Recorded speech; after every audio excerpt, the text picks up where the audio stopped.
Ukitoka hapa leo, tutafuatana na wewe. Tutakufuata tujue hiyo biashara umeenda kufanya inafanya vipi. Tutafuatana na wewe tujue ya kwamba vijana hoye. Yes.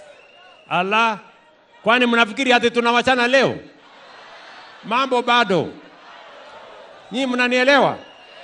Tutaambatana na wewe tujue hiyo biashara yako inaendelea namna gani. Tutakusaidia namna gani. Kama iko na matatizo, tutakusaidia kurekebisha namna gani mpaka biashara yako ifaulu, ndio tuachane na wewe.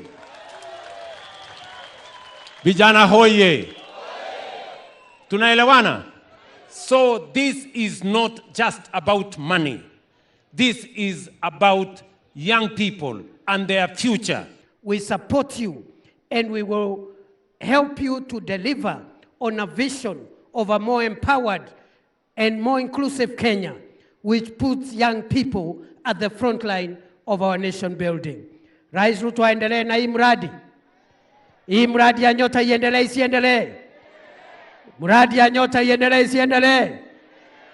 Na mimi nikiwaangalia, mimi naona vile rais amefanya hii mambo ambayo tunafanya leo hapa na kuendelea mbele.